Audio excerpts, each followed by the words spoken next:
I traced my fingertip across his business card, the embossed letters sending shivers through my skin. Managing director. My body still burns where his eyes had lingered during the meeting, undressing, assessing, claiming. Each breath I take feels heavy with possibility.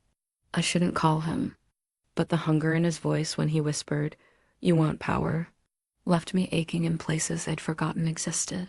Whatever the cost, my body has already decided to pay it.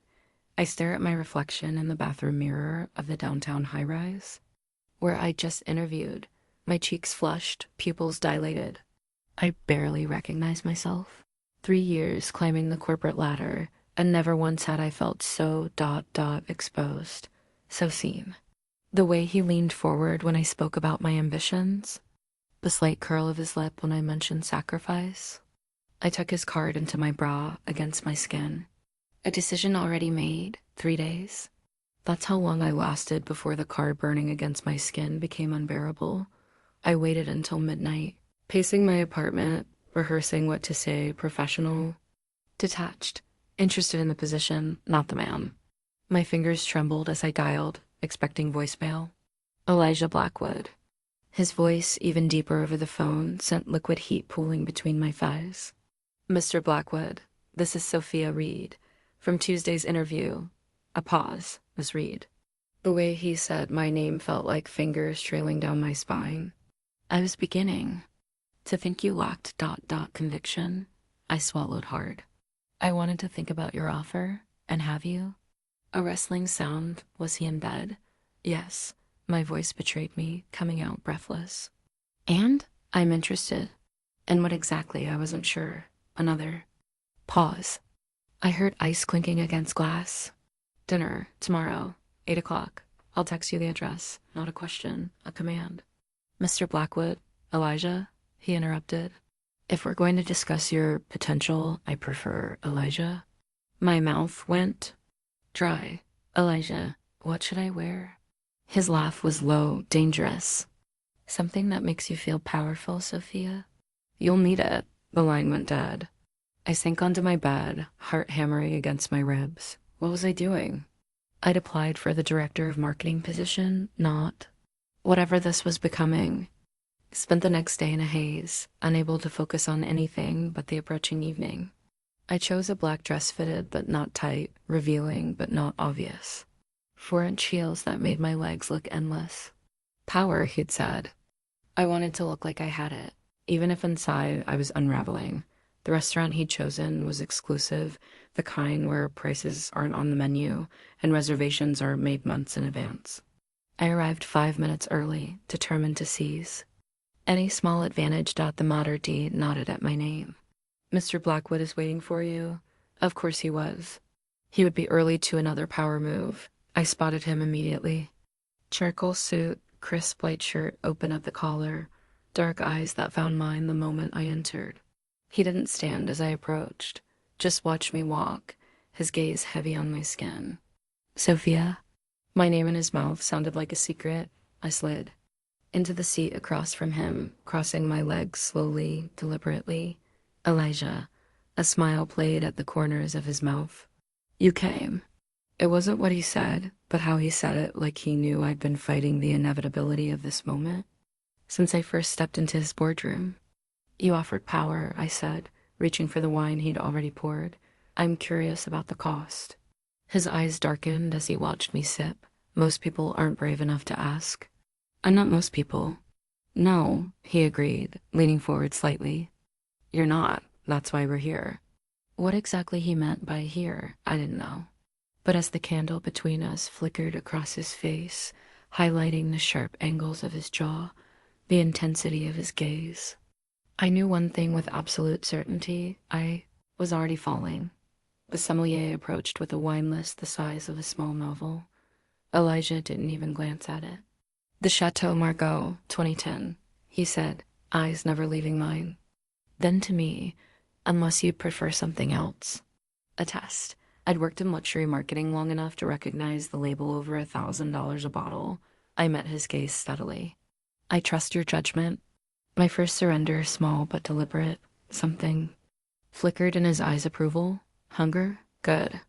When the sommelier departed, Elijah leaned back in his chair, studying me. Tell me what you want, Sophia. The marketing director position, I said automatically. His laugh was soft, almost cruel. We both know that's not why you called me. Heat crawled up my neck. I'm extremely qualified. You are. He cut me off. Your resume is impeccable. Your interview is ... memorable. The way he said the word made my skin tingle. But that's not what I'm asking. The waiter arrived with menus. Elijah didn't look away from me. We'll have the chef's selection, he said, and bring her water with lemon. He'd noticed my half-empty glass, the way I'd been nervously sipping. When we were alone again, he continued. What do you want, Sophia? Not professionally, personally. I took a steadying breath. I want to feel in control of my life. Interesting. He swirled his wine. Most people confuse power with control. Aren't they the same thing? Not even close. His voice dropped lower. Control is an illusion. Power is understanding what you truly desire and being unafraid to claim it.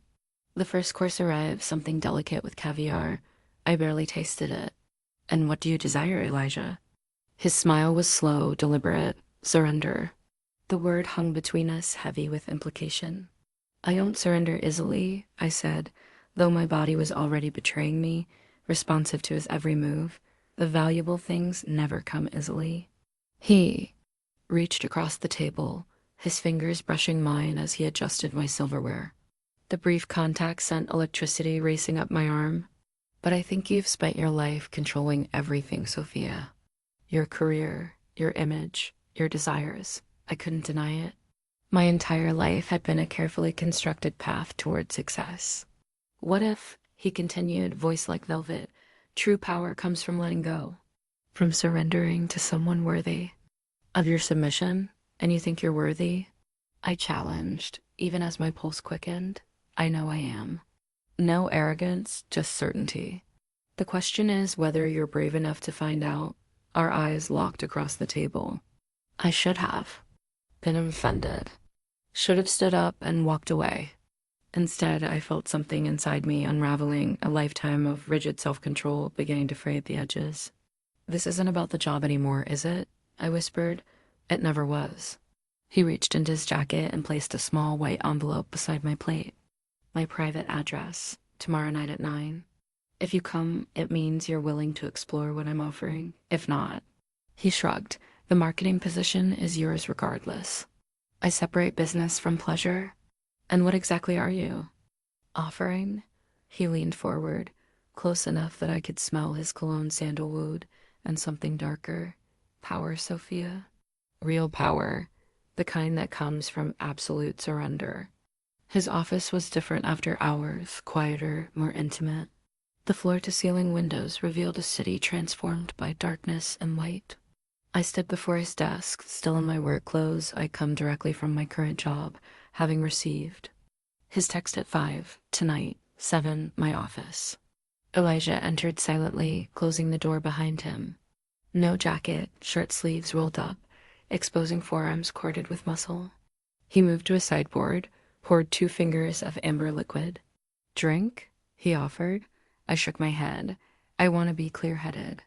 A slight nod of approval. He set his own glass down untouched. You came. I did. Why?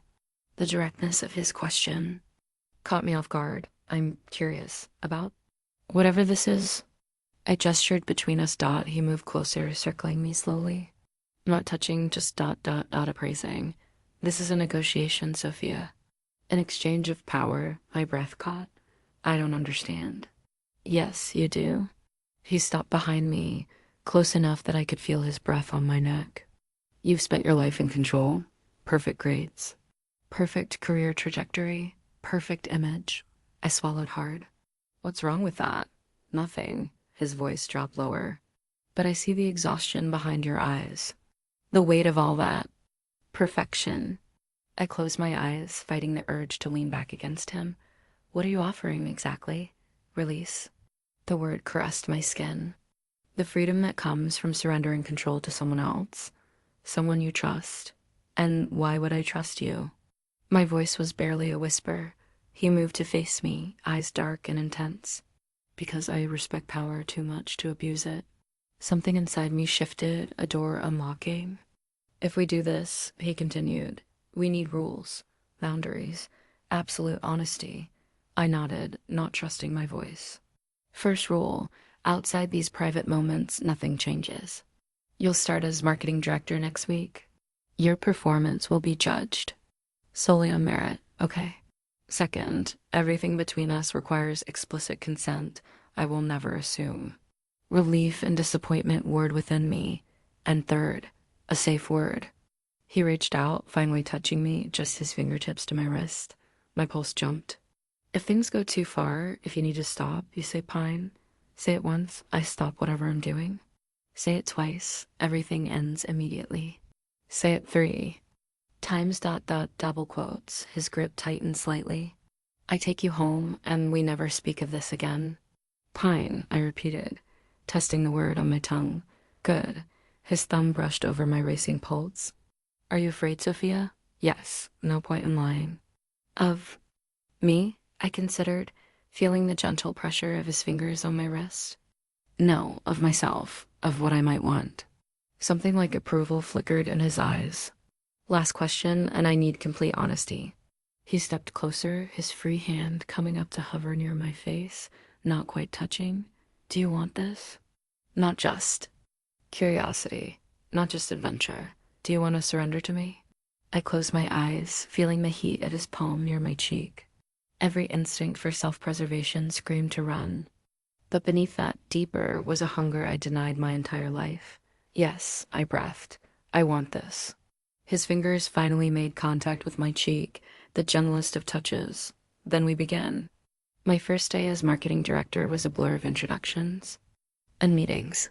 If others noticed the tension between Elijah and me during the executive briefing, they said nothing. His treatment was coolly professional, exactly as promised. That evening, a text. Wear your hair up tomorrow. I stared at my phone, heart racing. Such a simple request, but the implications ... This was it.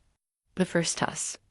The beginning, I spent 30 minutes the next morning arranging my hair in a sleek chignon, exposing my neck in a way that made me feel strangely vulnerable. All day, I felt his absence. He was away at external meetings. Yet somehow I felt more. Aware of my body, my movements, knowing I followed his instruction. The following day, he passed me in the hallway without acknowledgement, but that night, another text. My office, 8 p.m. I arrived exactly on time. He sat behind his desk, reviewing documents, not looking up as I entered. Lock the door, he said quietly. I did, the click echoing in the silence. Come here. I crossed the room, pulse hammering. Turn around. I obeyed, presenting my back to him. I felt him rise, felt his presence behind me. Then his fingers brushing the nape of my neck where my hair was pinned up. Beautiful, he murmured. You followed my instruction? Yes. My voice sounded strange to my own ears. Why? The question surprised me. Because ... you asked me to? No. His fingers traced down to where my collar met skin. Tell me why you really did it. I closed my eyes, searching for honesty. Because I wanted to please you. His touch paused. Better. His hand moved to my shoulder, turning me to face him. And how did it feel? Walking around all day, knowing you'd obeyed me, knowing I would see, heat bloomed across my skin. It felt, I was aware of it all day. Of you, even though you weren't there. Something darkened in his eyes. That's power, Sophia.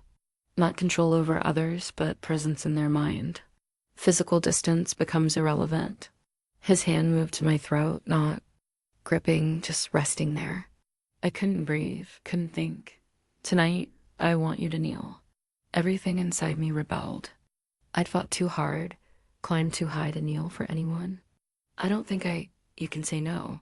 His voice remained gentle. You can walk away. That's your power.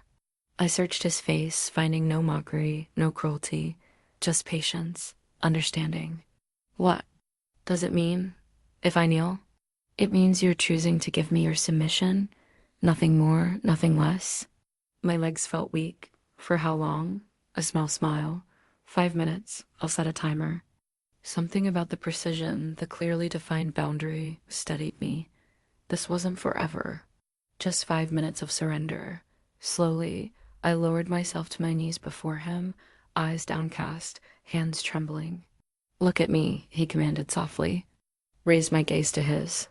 Instead of triumph or dominance, I saw reverence. "Perfect," he whispered. "Stay just like that." He stepped back, leaning against his desk, simply watching me. No touching, no demands. Just his eyes, taking in the sight of me on my knees. Those 5 minutes stretched into eternity. I'd never felt so exposed, so vulnerable. Yet with each passing second, something shifted inside me, tension draining, replaced by a strange, floating calm dot. When the timer chimed, he extended his hand. "Come back to me." I took it, letting him help me to my feet. My body felt different, somehow lighter. "How do you feel?" he asked. I considered, searching for the right words. "Like I've put something down that I've been carrying for a long time." His smile was gentle, genuine. "That's exactly right." He brushed his thumb across my lower lip, the first truly intimate touch. "You did beautifully, Sophia." The praise washed through me like warm honey. I hadn't realized how desperately I'd needed to hear those words. 2 weeks into our arrangement, I found myself testing boundaries, not consciously at first, but with growing intention. Small acts of defiance. Wearing my hair down despite his request for it up. Questioning his marketing strategy in the executive meeting a bit more forcefully than necessary. Arriving 3 minutes late to our private rendezvous, I told myself I was maintaining my independence. But deeper down, I knew the truth. I wanted to see what would happen when I pushed back. That evening, his text was curt. "My office? No. When?" I arrived. He was standing at the window, back to the door. Without turning, he said, "Lock it." I did, heart racing. "Come here." I approached slowly, stopping a few feet away. He turned, eyes dark with something I couldn't read. "You've been disobedient." The word sent heat rushing through me. "I've been assertive," I countered. "Isn't that what you hired me for? Don't confuse the professional with the personal." His voice was dangerously soft. "In that boardroom, you're the marketing director. Here." His eyes trailed down my body. "Here you made promises." "I didn't promise blind obedience." "No, you promised honesty." He moved closer. "If you don't want this anymore, say so." One word, and we returned to a purely professional relationship. The thought made my chest tighten. That's not what I want. Then, what do you want, Sophia? Because deliberate disobedience tells me you're looking for something. I swallowed hard. Maybe I wanted to see what would happen. Understanding dawned in his eyes. "You wanted consequences." I couldn't deny it. He nodded slowly. "Take off your jacket." My fingers moved to the buttons before I could think. "Good," he murmured as I slipped it off. "Now come here." I stepped forward until we were inches apart. He circled behind me, not touching, just moving. Predatory. My skin prickled with anticipation. "Put your hands on the desk, palms down." I obeyed, bending slightly at the waist. In my peripheral vision, I saw him roll up his sleeves with deliberate precision. "I'm going to touch you now," he said, voice low. "If you move your hands, I'll stop. Understand?" "Yes." The word came out breathless. His hand settled on my waist, firm but gentle. I fought the urge to lean back into him. "You think disobedience gives you power," he murmured, fingers sliding up my sides, over the silk of my blouse. "It doesn't. It gives you attention." His hands moved higher, thumbs tracing my shoulder blades, then around to my collarbone, never quite touching where I burned for him to touch. "True power," he continued, one hand sliding up to wrap loosely around my throat, the other splayed across my stomach, "is in the surrender." I couldn't breathe, couldn't think. His body was flush against my back now, solid and warm. "Is this what you wanted?" His lips brushed my ear. "To be handled? Controlled?" "Yes," I gasped out. His grip on my throat tightened fractionally. "Then ask for it properly." Pride warred with desire. Desire won. "Please, please what?" His other hand moved lower, resting just above the waistband of my skirt. "Please, show me the consequences." I felt him smile against my neck. Good girl. His teeth grazed my earlobe, sending shivers racing down my spine. Then both hands were on my waist again, turning me to face him. Not yet, he said, eyes dark. With promise. First, you need to earn back what you deliberately threw away. What's that? My voice was barely audible. His thumb brushed across my lower lip. My trust. His penthouse occupied the top floor of a sleek downtown building. Floor-to-ceiling windows offered a panoramic view of the city lights, but I barely noticed the luxury. Surrounding me, my attention was fixed on him. Elijah stood by the windows, backlit by the skyline, a tumbler of whiskey in hand. He'd shed his suit jacket and tie, the top buttons of his shirt undone. He looked approachable, almost vulnerable. Drink? He offered. Just water. My mouth was dry, nerves dancing under my skin. He brought me a crystal glass, watching as I sipped. Are you afraid? Yes. No point in lying. Good. His fingers brushed mine as he took the glass, setting it aside. Fear keeps us honest. He moved. Closer, eyes never leaving mine. Tonight is about trust. Yours and me, mine and you. My heart hammered against my ribs. What do you want me to do? Turn around. I obeyed, presenting my back to him. I felt him step closer, felt his heat, but not. His touch. I'm going to blindfold you, he said, voice low. You can say no. My breath caught. I okay. Say it properly. I swallowed hard. Yes, you can blindfold me. Silk slid over my eyes, soft and cool. His fingers brushed my hair as he secured it, his breath warm on my neck. Can you see anything? No. Darkness, complete and consuming. Good. His hand settled on my shoulders. I'm going to undress you now. If you want me to stop, fine, I whispered. Exactly. His lips brushed my ear. But you won't say it, will you? Because you trust me. It wasn't a question, but I answered anyway. I trust you. His fingers found the zipper of my dress, drawing it down with agonizing slowness. Cool air kissed my spine as the fabric parted. Lift your arms.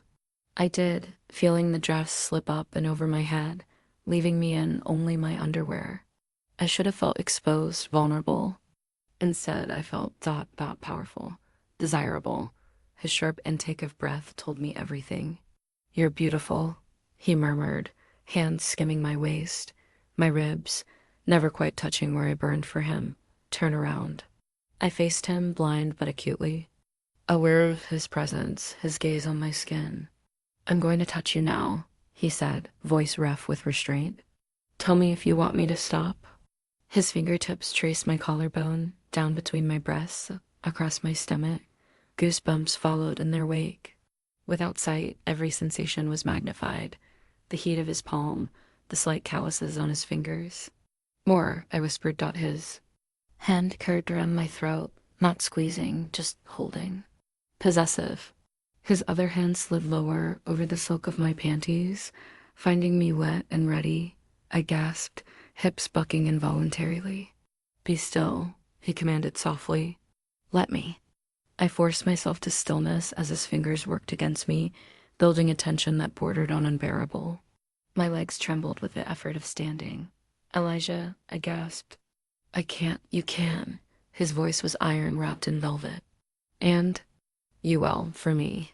His thumb circled precisely, fingers sliding beneath the fabric. One slipped inside me, then another. My head fell back, a moan escaping. That's it, he murmured. Surrender to it. The blindfold, the darkness, his touch, everything narrowed to this moment, this feeling. The tension built, higher and tighter, until I was certain I would shatter. Please, I begged, not even sure what I was asking for. Come for me, Sophia. A command, not a request. Now. My body obeyed before my mind could process, release crashing over me in waves. I would have collapsed if not for his arm around my waist, holding me steady as I trembled against him. When I could breathe again, he removed the blindfold. His eyes were dark, hungry. That, he said softly, is what happens when you trust. Morning. Light filtered through the floor-to-ceiling windows, casting long shadows across Elijah's bedroom. I lay curled on my side, watching him sleep. In unconsciousness, his features softened, the perpetual intensity momentarily surrendered to peace. He'd insisted I stay the night, not for more intimacy, but for what he called aftercare. He'd wrapped me in a cashmere throw, brought me tea, and simply held me until the trembling in my limbs subsided, until the vulnerability of what we'd done had settled into something manageable. It's important, he'd explained, stroking my hair. The physical is easy. It's the emotional aftermath that requires attention. Now, watching the sunrise paint gold across his face, I was grateful. Leaving last night would have felt like fracturing. Something precious. His eyes opened, finding mine immediately. How long have you been watching me? Not long. I pulled the sheet higher, suddenly shy despite everything we'd done. He reached out, tucking a strand of hair behind my ear. Any regrets? I considered the question seriously. No, it's just a lot to process. He nodded, understanding.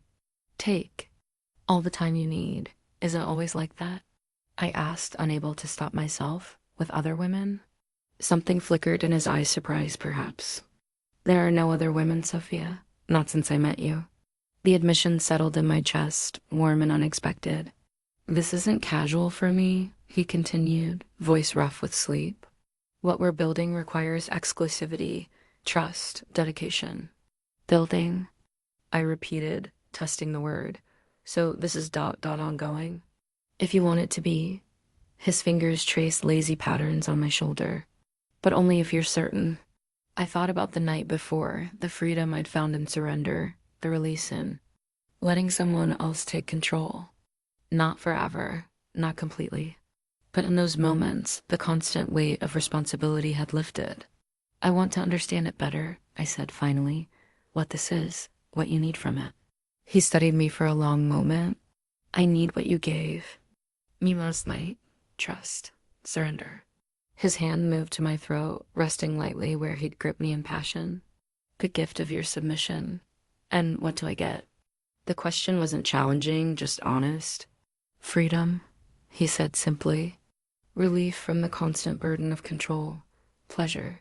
Safety to explore parts of yourself you've denied. His words resonated, touching something deep and unacknowledged within me. And professionally, I needed clarity. How does this affect? Work? It doesn't. His tone was firm. In that office, you're the marketing director. Your performance is judged solely on merit. This ... He gestured between us, exists in a separate space. I nodded, reassured. I should go home, change before work. His smile was gentle, of course. As I gathered my clothes, his eyes followed me, appreciative but respectful. When I was dressed, he walked me to the door, pressing a chaste kiss to my forehead. Tonight? He asked. The single word carried such weight and invitation to continue what we'd started, to deepen whatever this was becoming. Yes, I said, surprising myself with how certain I felt. Tonight. At the office later, everything was exactly as he'd promised. His treatment was professionally cordial, giving nothing away. Yet beneath the surface, awareness hummed between us, a secret current only we could feel ... in the afternoon briefing. When our fingers accidentally brushed as he handed me a report, electricity shot up my arm. His expression didn't change, but I saw the slight dilation of his pupils, the nearly imperceptible tightening of his jaw. Control. Power. The dance between them had never felt so intoxicating. By evening, anticipation had built to an almost unbearable pitch. My phone chimed with a text just as I was preparing to leave. 7 p.m., my place. Wear something easy to remove. Heat bloomed across my skin. I typed my reply with trembling fingers. Yes, sir. The Phillips account was mine. After weeks of preparation, sleepless nights, and a presentation that left the executive board speechless, I'd landed the biggest client in the company's history. The congratulations poured in handshakes, emails, approving nods from senior partners. Elijah maintained professional distance, offering only a brief, excellent work, Ms. Reed, in the corridor. But his eyes told a different story. Pride, desire, anticipation. The success filled me with a heady confidence. I'd proven myself not just to the company, but to myself. I wasn't here because of my arrangement with Elijah. I was here because I was damn good at my job that evening. Riding the high of victory, I arrived at his penthouse with a different energy. When he opened the door, I didn't wait for his instruction. I stepped forward, hands going to his chest, pushing him backward. Into the apartment. His eyebrows rose, surprise evident. Someone's feeling bold.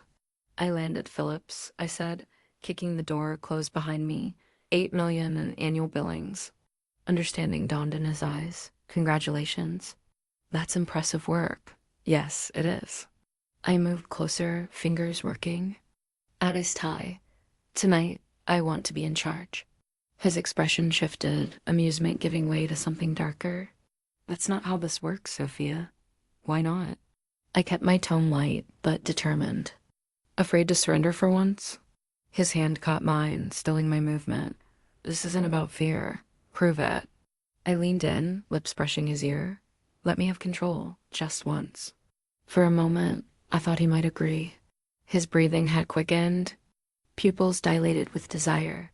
Then he moved so fast I barely registered it spinning me around, pressing me against the wall, his body pinning mine. No, he said, voice dangerously soft. That's not what you need. You don't know what I need, I challenged, even as my body betrayed me, melting against him. I know exactly what you need. His hand slid into my hair, gripping firmly. You need to remember who's in control here. The Phillips account shows your professional excellence, he finished. This has nothing to do with that. His free hand moved to my throat, thumb tracing my racing pulse. Your success at work doesn't change what happens between us. Here, you surrender. That was our agreement. Maybe I want to renegotiate, I said, struggling to maintain defiance when my body was already yielding. His laugh was low, vibrating against my skin. No, you don't. Before I could respond, his mouth claimed mine, our first real kiss, hungry and demanding. I moaned against his lips, anger and desire merging into something molten. He pulled back, eyes dark. Tell me to stop. I couldn't, wouldn't. That's what I thought. His smile was knowing, triumphant. You don't want control, Sophia. You want to be taken. He was right, damn him. Despite my professional victory, despite the confidence surging through me, what I craved most was his dominance. The freedom of surrender. On your knees, he commanded softly. I hesitated, one last flicker of resistance. Now, my legs folded beneath. Me, body obeying before my mind could protest. The hardwood was cool against my knees, his gaze hot on my skin. That's better. He circled me slowly, predatory. You've been very impressive today, Sophia, very powerful. His fingers trailed through my hair, and now you'll surrender that power to me. Yes, I whispered, the fight draining from me, replaced by a different kind of energy expectant, hungry. Yes, what? I looked up, meeting his gaze. Yes, sir. Something soft in his expression, not weakness, but appreciation. Recognition of the gift I was giving him. Good girl. He reached down, thumb brushing my lower lip. Now, let me show you what happens to disobedient girls who forget their place. The Phillips campaign was falling apart. Despite our initial success, the client had become increasingly demanding, requesting changes that undermined the entire strategy. 12-hour workdays became the norm. I canceled on Elijah twice, too exhausted for anything beyond collapsing into bed. The third time I texted to cancel, his response was immediate. My office, now. I sighed, rubbing my temples where a headache had taken up permanent residence. The last thing I needed was a confrontation, but ignoring him would only make things worse. When I entered his office, he was standing by the window, back to the door. Close it, he said without turning. I did, leaning against it. I can't do this. Tonight, the Phillips revisions. Can wait, he turned, eyes assessing me critically. You look terrible. Thanks, I said dryly. Just what every woman wants to hear. I'm not interested in flattery. He moved closer. You're running yourself into the ground. It's my job. Your job is to lead, not to single-handedly carry the entire campaign. I crossed my arms. Easy for you to say. You're not the one with everything to prove. Something flashed in his eyes, understanding, perhaps. Sit down, Elijah. Sit. I sank into the chair opposite his desk, too tired to fight. He remained standing, looming over me. "This isn't about Phillips," he said quietly. "This is about you proving you deserve your position, that you didn't get it because of us." His perceptiveness was infuriating. I need this campaign to succeed. At what cost? He leaned down, hands on the armrests, caging me in. "You're making mistakes because you're exhausted. Mistakes the Sophia I hired wouldn't make." Anger flared. "Don't patronize me. I'm not." His voice remained calm. "I'm concerned. As your boss and as your dot. He paused, searching for the right word. "Dominant?" I supplied, voice sharp with exhaustion. "Partner," he corrected softly. Word caught me off guard. Partner implied equality, respect. Things I hadn't expected from our arrangement. "I can handle it," I insisted, less conviction in my voice. "No, you can't." "Not alone." He straightened, moving behind me. His hands settled on my shoulders, thumbs pressing into the knotted muscles. "And you don't need to." I should have pulled away, maintained professional boundaries. Instead, I let my head fall forward as his fingers worked magic on my tense muscles. "Delegate." "The revisions," he said, voice a low rumble above me. "Trust your team. But if anything goes wrong, then you fix it. That's leadership, Sophia. Not doing everything yourself. Knowing when to let go." The parallel to our personal relationship wasn't lost on me. In both arenas, I struggled with surrender, with trust. "I'm afraid," I admitted, the words slipping out before I could stop them. His hand stilled. "Of what?" "Failing." My voice cracked. "Letting everyone see I'm not good enough." He turned my chair, forcing me to face him. "Look at me." I raised my eyes reluctantly. "You are extraordinary," he said, each word deliberate. "At your job, in my bed, everywhere." Tears pricked my eyes. "You don't know that. I do." His thumb brushed my cheek. "But you need to believe it too." Something inside me crumbled weeks of pressure, exhaustion, and fear finally breaking through my carefully constructed walls. A sob escaped before I could stop it. "Pine," I whispered. Concern flashed across his face. "What do you need?" I can't. I gestured helplessly. "Between us. Not tonight. I need ... What, Sophia? Tell me." I closed my eyes, forcing out the words. "I need you to just hold me. No power games. No dominance. Just ... hold me." Without hesitation, he pulled me to my feet and into his arms. "No demands, no expectations, just warmth and strength and safety." "I've got you," he murmured into my hair. "I've got you." For the first time in weeks, I let myself believe it. The small velvet box sat on my desk when I arrived Monday morning. No note, no explanation. Just a simple black square, waiting. I glanced through the glass walls of my office. No sign of Elijah. With trembling fingers, I opened it. Inside lay a delicate silver chain with a single charm, a small key, inlaid with a tiny emerald that matched my eyes. Beautiful but puzzling. I hadn't expected gifts from him. That wasn't part of our arrangement. My phone chimed with a text. "Wear it today. Under your clothes, for my eyes only." Heat bloomed across my skin. After the vulnerability I'd shown in his office last week, I'd worried our dynamic might shift, weaken. Instead, it seemed to have deepened. I fastened the necklace, the key resting between my breasts, cool against my skin. All day, I was acutely aware of it, a secret weight, a constant reminder of him. Of us at 5, another text. My place, 8 p.m. Anticipation hummed through me as I prepared that evening. The necklace gleamed against my skin as I slipped into a simple black dress, easy to remove as he'd once requested. When I arrived at his penthouse, he opened the door wearing jeans and a gray cashmere sweater, more casual than I'd ever seen him. The domesticity of it was somehow more intimate than nakedness. "Come in." His eyes dropped to the hollow of my throat, where he could just see the silver chain. Approval flickered across his face. I followed him into the living room, where a fire burned in the sleek modern fireplace. On the coffee table sat another box, larger than the one that had held the necklace. "What's this?" I asked, nodding toward it. "Sit," he said, gesturing to the sofa.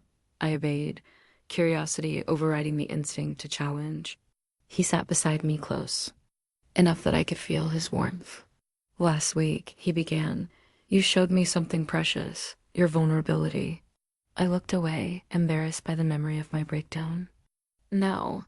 His fingers caught my chin, turning me back to face him. Never be ashamed of that. It was a gift. It was weakness, I argued. It was trust, he countered, the deepest kind. His hand moved to the necklace, fingers tracing the chain. Do you know what this key symbolizes? I shook my head. It's a reminder that what we do, the dominance, the submission, it's not about weakness. It's about choice. His eyes held mine. You choose to give me control. You hold the key. Something tightened in my chest. And the box? He reached for it, placing it on my lap. Open it. Inside was a soft leather collar, elegant in its simplicity. A single silver ring hung from the front, just large enough for the key I wore around my neck. This is ... I swallowed hard, understanding dawning, a symbol, he finished. Of your submission, of my responsibility. His voice deepened. I don't offer this lightly, Sophia. I traced my fingers over the leather, feeling its softness. What exactly are you asking? For you to be mine, formally, with clear boundaries and expectations. His hand covered mine. It means deeper surrender, but also deeper care. More intense pleasure, but also more profound connection. Like a relationship? The word felt inadequate for what was forming between us. More structured than conventional relationships, more honest in many ways. He took the collar from the box.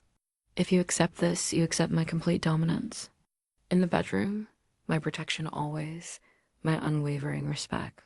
I fingered the key around my neck, and if I decide it's too much, then you use the key. He held my gaze, unlocked the collar.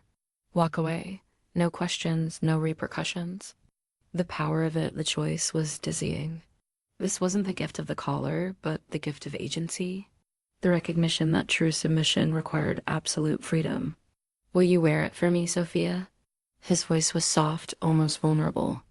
Not always, just when we're alone. When you want to surrender, I reached behind my neck, unfastening the necklace. The key lay small and bright in my palm. Yes, I whispered, offering him the key. I'll wear it. Something shifted in his eyes' relief. Desire and something deeper I wasn't ready to name. Turn around, he instructed. I presented my back to him, sweeping my hair aside. The leather was cool against my throat as he fastened it, secure but not tight. His lips pressed against the nape of my neck, sealing the moment. Mine, he murmured. Against my skin. For the first time, the word didn't frighten me. Yours, I agreed, and felt the last of my resistance dissolve. The collar changed everything. Not because of the leather itself, but because of what it represented: commitment, trust, surrender. When I wore it in his presence, I entered a different space mentally. A place where control was relinquished, where pleasure and pain blurred, where I found freedom and submission. Tonight, he texted a simple instruction. Wear the collar. Nothing underneath your dress. My body thrummed with anticipation as I prepared, slipping the key into my clutch. The ritual of readying myself for him had become its own form of foreplay, each choice made with him in mind, each movement a prelude. To surrender. When I arrived at his penthouse, he greeted me with a kiss that left me breathless, his fingers finding the collar beneath my high neckline. Good girl, he murmured. Wine? Please. I followed him to the living room, where candlelight cast dancing shadows across the walls. He handed me a glass of red, watching as I sipped. Take off your dress, he said, voice deceptively casual. I set down the wine and reached for the zipper. Slowly, he added, I want to watch you. Heat bloomed across my skin as I obeyed, drawing the zipper down with deliberate slowness. The dress slipped from my shoulders, pooling at my feet. I stood before him, naked except for the collar, fighting the urge to cover myself. His eyes darkened as they traveled over me. Beautiful, he breathed. Come here. I crossed to where he sat, stopping between his knees. His hand settled on my hips, thumbs tracing circles on my skin. Tonight, he said, looking up at me, I want everything, all of you. I knew what he meant. We've been building to this, each encounter more intimate, more intense, but never the final surrender. Are you afraid? He asked. Yes, I admitted, but I trust you.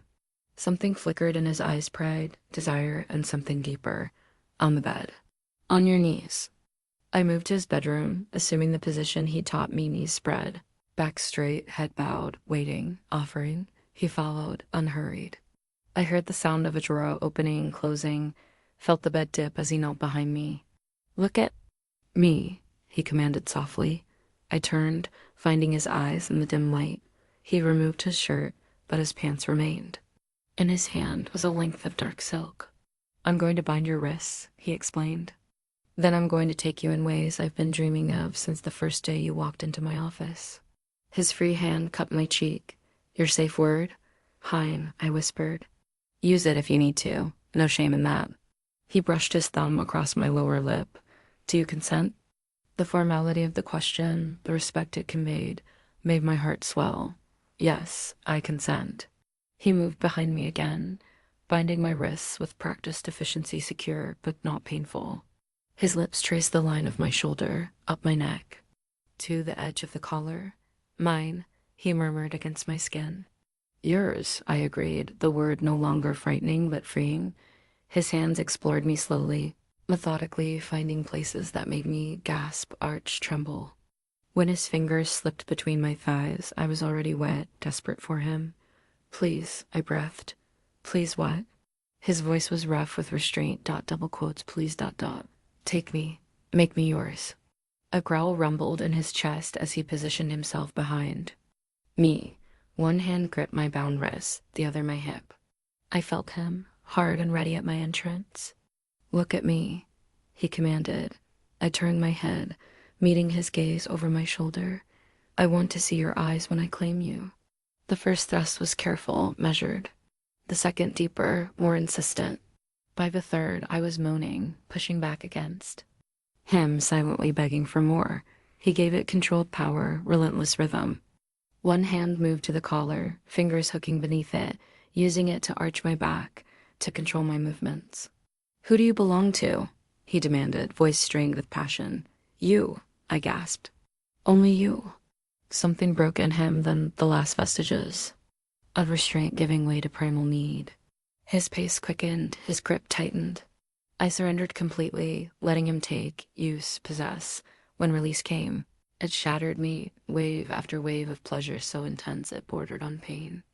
I heard his groan as he followed, felt the shudder that ran through his powerful body.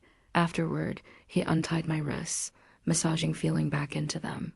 Wrapped me in the sheets, held me against his chest. His heartbeat gradually slowed beneath my ear. Thank you, he murmured into my hair. I looked up, surprised. For what? His eyes were softer than I'd ever seen them. For trusting me with your surrender.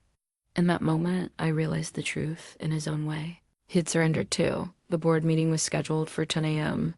I arrived early, arranging my presentation materials with methodical precision. The Phillips campaign had exceeded expectations, and today I would present the results, proof that I deserve my position. Regardless of my relationship with Elijah, he entered last, nodding professionally as he took his seat at the head of the table.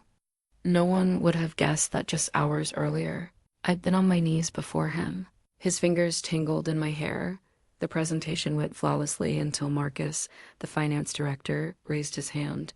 These numbers seem optimistic, he said. Skepticism dripping from every word.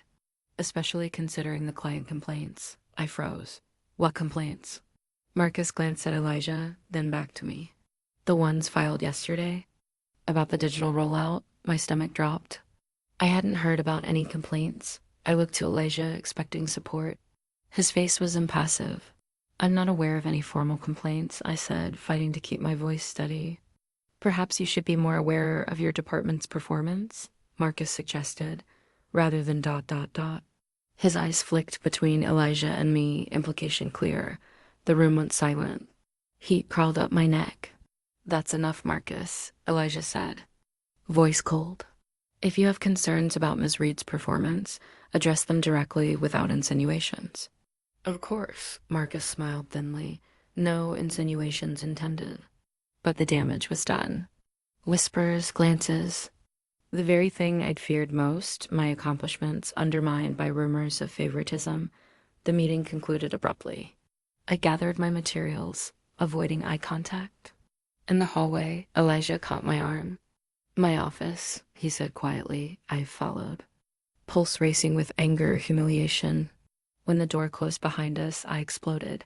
You knew about the complaints. His expression remained neutral. Yes. And you didn't tell me? You let me walk into that meeting unprepared? I wanted to see how you'd handle it. Betrayal sliced through me. A test? You set me up to fail in front of the entire board? No. His voice hardened. I set you up to prove yourself. Which you would have if you hadn't immediately looked to me for rescue. The truth of his words stung. That's not fair. It's exactly fair. He moved closer. You're extraordinary, Sophia. But the moment things get difficult, you still look to me, not as your dominant, but as your safety net. Because I trusted you. The words tore from my throat. Something flickered in his eyes.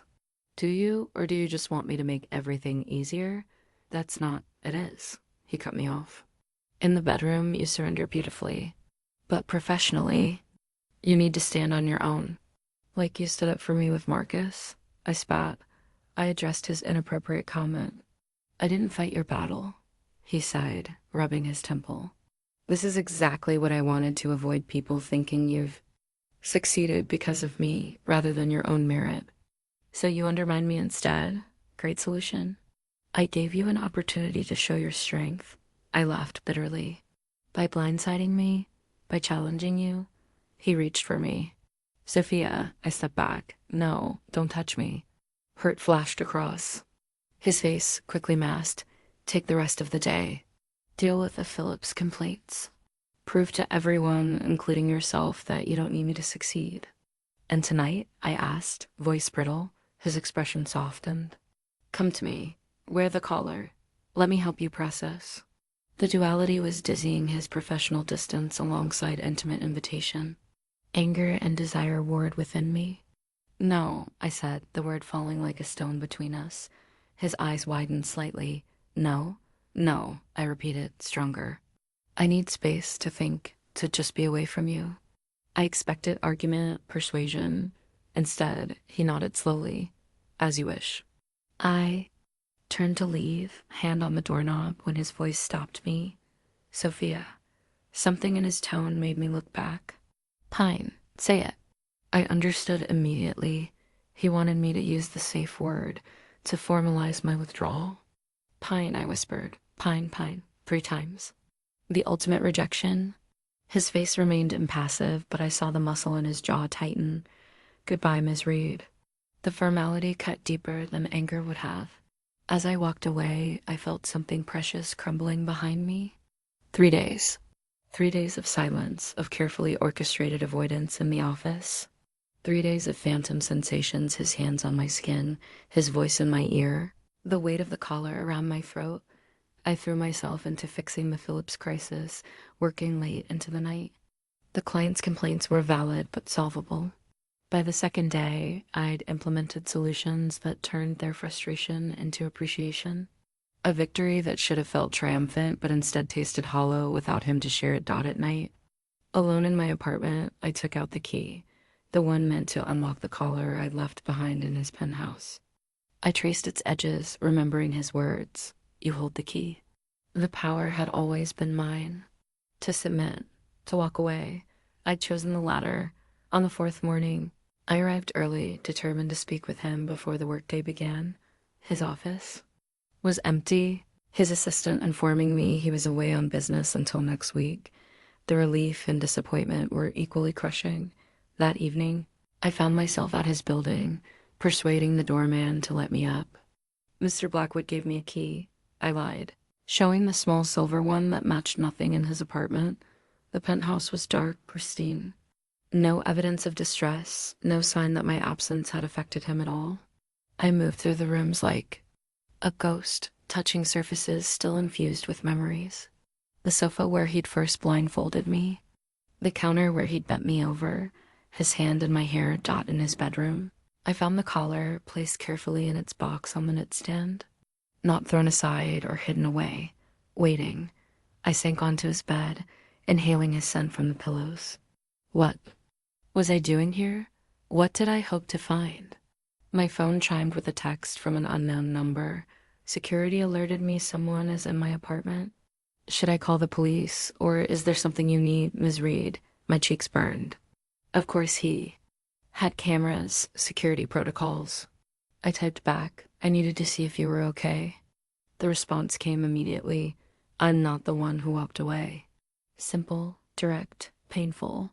I stared at the screen, fingers hovering over the keys. I was hurt, I finally wrote. I know. Then, after a pause, so was I. The admission startled me. I'd never considered that my rejection might have wounded him as deeply as his betrayal had wounded me. Where are you? I asked. Chicago, business, back Tuesday. I looked around the empty apartment, feeling suddenly intrusive. I'll go. I'm sorry for coming here. Stay, he replied, if you want to. My heart raced. Why? Because it might help you think. Decide what you want. I glanced at the collar in its box. And what do you want? The minutes stretched as I waited for his response. Finally, I want you to choose freely, without pressure, without my presence influencing you. Tears pricked my eyes. Even now, he was giving me space, agency, respect. I miss you, I typed, the confession burning through my fingers. I miss you too, then, but this isn't about missing each other. It's about whether we can move forward, together or separately. He was right. This wasn't a simple lover's quarrel. It was about fundamental trust, about whether our professional and personal relationships could coexist without destroying each other. Can I stay until tomorrow? I asked. Of course. There's food in the fridge. I curled onto his bed, clutching a pillow that smelled of him. Thank you. Sleep well, Sophia. A pause then, and whatever you decide, know that you're extraordinary. With or without me. Tears slid down my cheeks as I set the phone aside. I'd expected anger, manipulation, even indifference. Not this gentle grace, this space to find my own path. For the first time, I understood what he'd been trying to tell me all along. True power wasn't in control or surrender. It was in choice. In knowing your own worth regardless of external validation. I fell asleep with the key clutched in my palm. Dreams filled with possibilities I hadn't dared consider before. Tuesday arrived with thunderstorms that matched my turbulent emotions. I'd spent the weekend in his apartment, sleeping in his bed, wearing his shirts, thinking, feeling, coming to terms with what I truly wanted. I knew he'd be back today. Knew we would finally have to face each other. I chose my outfit carefully, a power suit in deep emerald that matched the stone in the key, which now hung around my neck again. Not hidden beneath my clothes this time, but visible. A statement, a question. When I entered the office, conversations hushed. News of our rift had spread, metamorphosing into exaggerated rumors.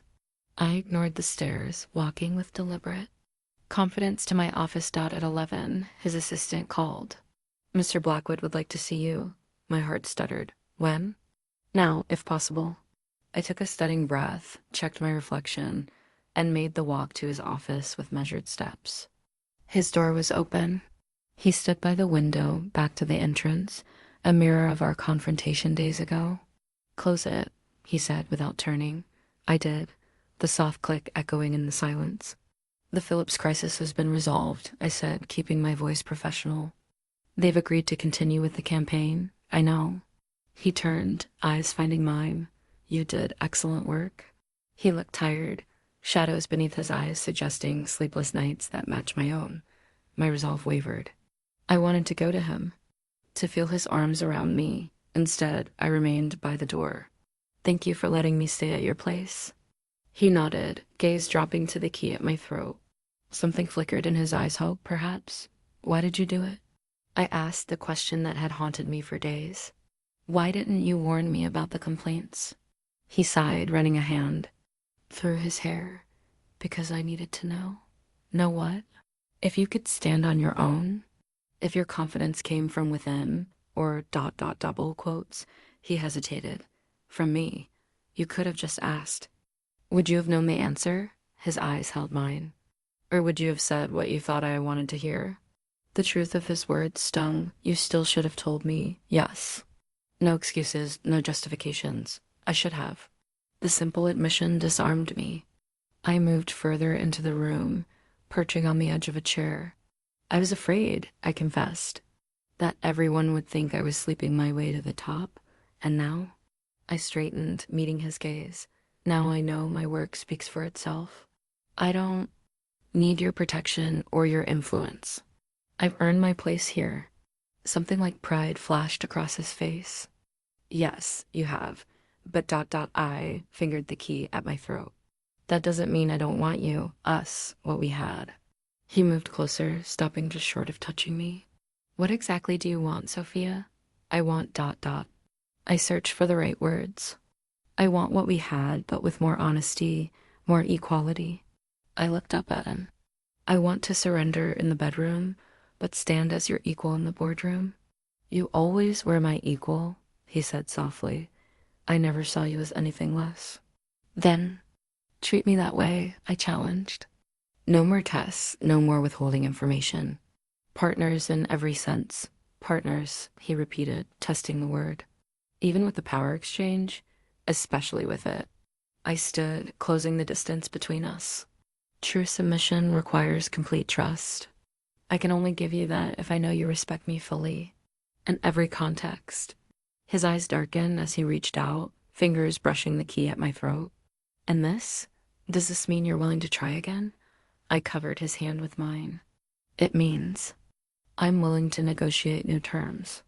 A relationship built on mutual respect, transparency, and trust. Not just dominance and submission, he murmured. Those too, I admitted, but within a framework of equality. His thumb traced my collarbone. I missed you. I missed you too. I leaned into his touch, but I needed the space. To know I could walk away. That I chose to be with you, not because I need you, but because I want you. Understanding dawned in his eyes. That's what I've been trying to show you all along. True power comes from choice, from wanting, not needing. I think we've both learned something, I said, smiling slightly. So ... where do we go from here? His hand moved to cup my cheek. Dinner, tonight, my place. As equals to discuss what we both want. And after dinner, I couldn't help asking. His smile was slow, promising. That depends entirely on our negotiation. And whether you bring the collar. I arrived at his penthouse at 8, the collar in my purse alongside the key that had never left my neck. A statement of possibility, not certainty. Elijah opened the door in casual clothes, dark jeans, a gray Henley that clung to his shoulders. More vulnerable than his usual suits, yet no less commanding. You came, he said, relief evident in his voice. I said I would. I stepped past him into the apartment. I keep my promises. The dining room was set for an intimate dinner, candles, wine, place settings side by side rather than across from each other. No power position at the head of the table. A subtle acknowledgement of our new negotiation. We ate slowly, conversation. Careful but warming as the wine flowed. Work, books, music-neutral topics that reminded me there was more between us than power and submission. That we could simply enjoy each other's company. When dessert was finished, he refilled our glasses and led me to the sofa. We should talk, he said, maintaining a careful distance between us. Yes, I took a fortifying sip of wine. I brought the collar. His eyes darkened, but he made no move to touch me. Before we discuss that, I need to apologize properly. What? I did withholding information that affected your professional standing was wrong. I betrayed your trust. The direct admission surprised me. Why did you really do it? He considered his words carefully. I told myself it was to help you grow, to prove your independence. He sighed. But part of me was testing whether you needed me, whether your feelings were genuine or ... situational. Situational? Based on what I could give you professionally, he clarified. I needed to know you wanted me for myself, not my position. Understanding dawned. You were insecure. He smiled. Slightly. Even dominants have vulnerabilities, Sophia. The admission shifted something between us. I moved closer, bridging the physical gap. I want you, Elijah. The man, not the managing director. Relief flickered across his face, and I want you. The woman who stands her ground and speaks her mind, even to me. I reached for my purse, removing the collar and placing it on the coffee table between us. Where does this fit now? His eyes fixed on the leather band. That depends on what you want. I want ... I chose my words carefully. To continue exploring submission with you, the freedom I find in surrender. But I need clear boundaries between that and our professional relationship. He nodded. Absolute separation. What happens in the bedroom stays there. And complete honesty, I added. No more tests or withheld information. If you have concerns about my work, you tell me directly. Agreed. His hand reached for mine, fingers intertwining. Anything else? I smiled slightly. A new element, his eyebrow raised in question. Reciprocity, I said. Sometimes I want to take control. At his surprised expression, I continued. Not full dominance, but ... initiative. The freedom to touch you first, to guide our pleasure occasionally. He considered this, thumb stroking my palm. That's not typically how these arrangements work. Then we create our own rules, I challenged. Unless you're afraid to surrender even a little. Something sparked in his eyes, competitive, hungry. I'm not afraid of anything with you. Then we have a deal. He lifted my hand, pressing a kiss to my knuckles.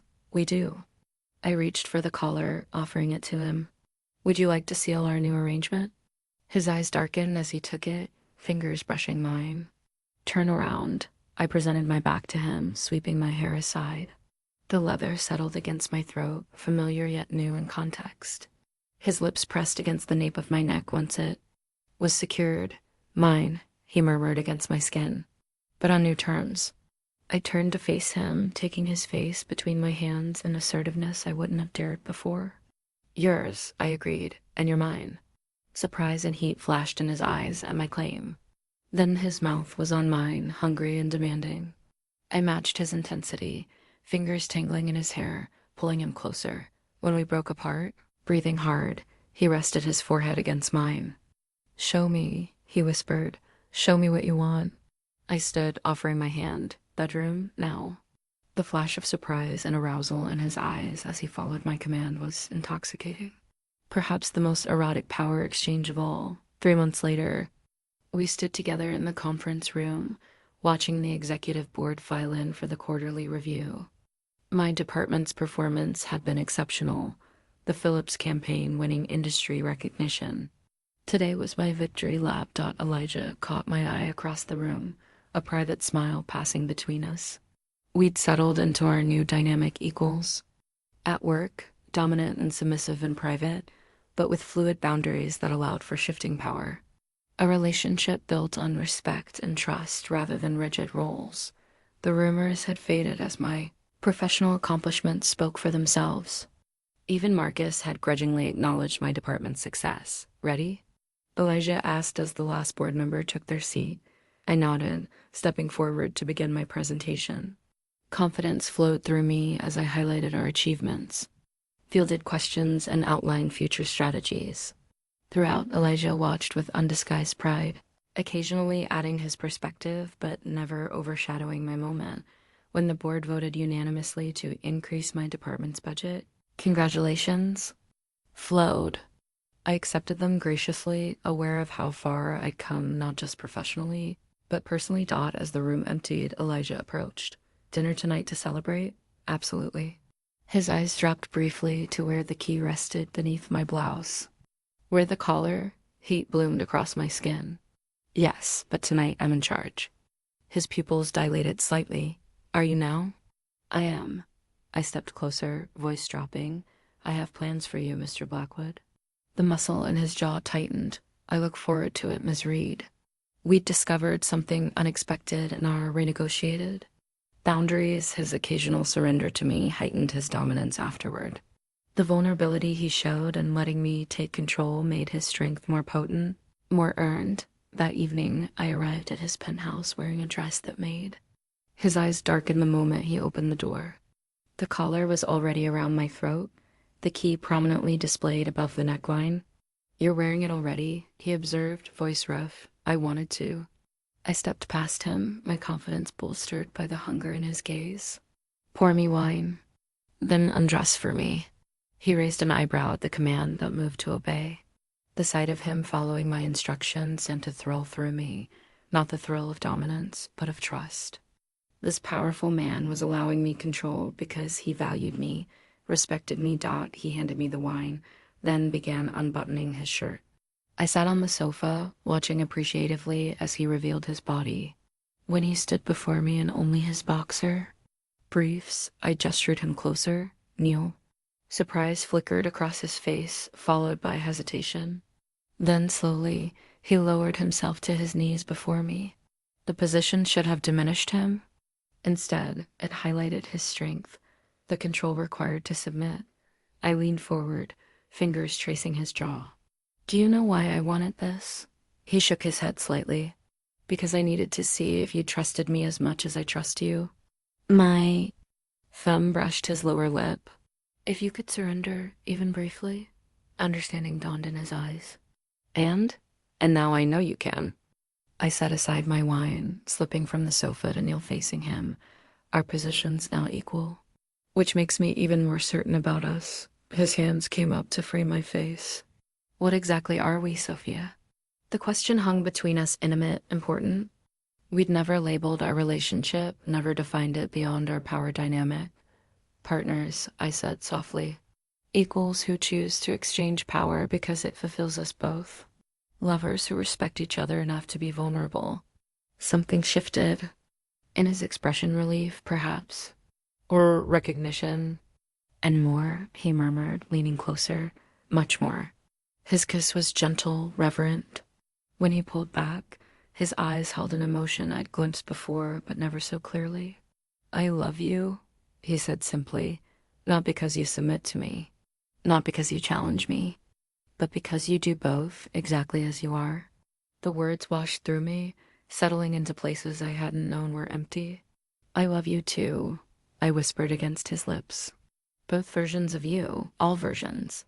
Later, when he reclaimed his dominance, binding my wrists and bringing me to the edge of pleasure again and again, the exchange felt different, fuller, more complete. Not just surrender and control, but a continuous flow of power between equals who had chosen each other completely. 1 year after that first interview, I stand before the mirror in his bathroom, fingers tracing the collar around my throat. The leather has softened with wear, molded to my skin like a second nature. Beside it hangs the key, no longer a symbol of escape but of choice. The continuous decision to stay, to surrender, to trust. Elijah appears behind me, arms encircling my waist. "Regrets?"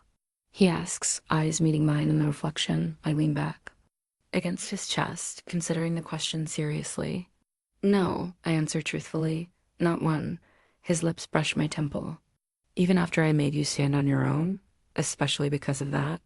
I turn in his arms, facing him directly. "You showed me my own strength, that I could succeed without you, which made choosing to be with you more meaningful." Understanding flickers in his eyes. "The power of choice." "Exactly."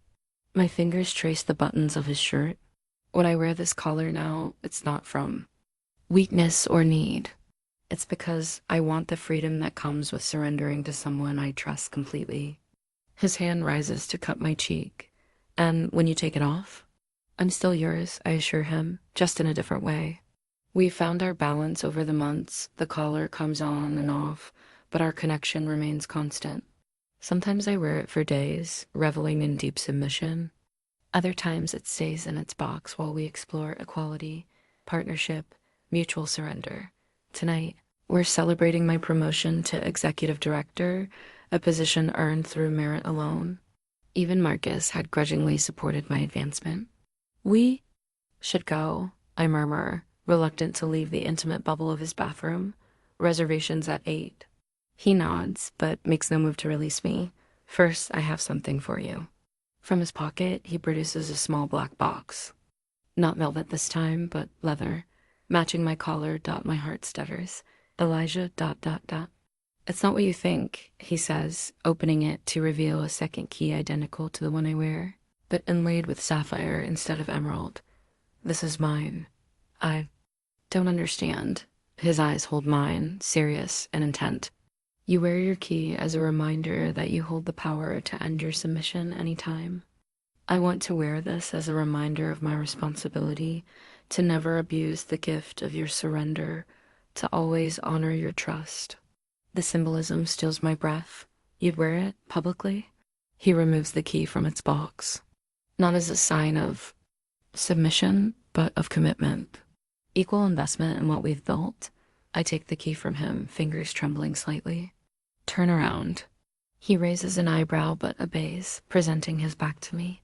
I fasten the chain around his neck, the key settling against his skin. When he turns back, something has shifted between us, a final balancing of scales, a recognition of mutual vulnerability. What do we call this? I ask, fingers touching both keys.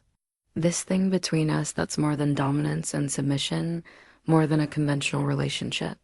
He considers, thumb brushing over my collar. Partnership in its truest form, equal exchange of power, trust, and control. I like that. I lean into his touch. Who would have thought when you asked if I wanted power that day in your office? This is where we'd end up. His smile is knowing, tender. I hoped. From the moment you challenged me in that interview, I knew you were different. Different how? Strong enough to surrender without breaking. Brave enough to reclaim your power when necessary. His eyes darken with memory. Perfect. The word washes through me, still potent after all this time. Not because I need his approval, but because I've learned to recognize my own worth through his eyes, and more importantly, through my own. I reach up, unfastening the collar. His eyebrow raises in question. Tonight we celebrate as equals, I explain, placing it carefully on the counter. Tomorrow I'll wear it again, by choice. He nods, understanding the distinction. The collar is no longer a symbol of his ownership, but of my agency, my decision to surrender, to trust, to exchange power freely. As we leave for dinner, his hand finds mine, our matching keys glinting in the light. We've both learned the truth. Behind his initial question, that real power isn't found in domination or control, but in the courage to be vulnerable, to trust completely, to choose surrender. You were right, I murmur as we step into the elevator. About what power costs, and was it worth the price? He asks, eyes serious despite his smile. I think of all we've navigated, the professional complications, the personal revelations, the continuous renegotiation of boundaries, the journey from that first intimidating interview to this moment of perfect balance. Every penny, I answer and tighten my grip on his hand.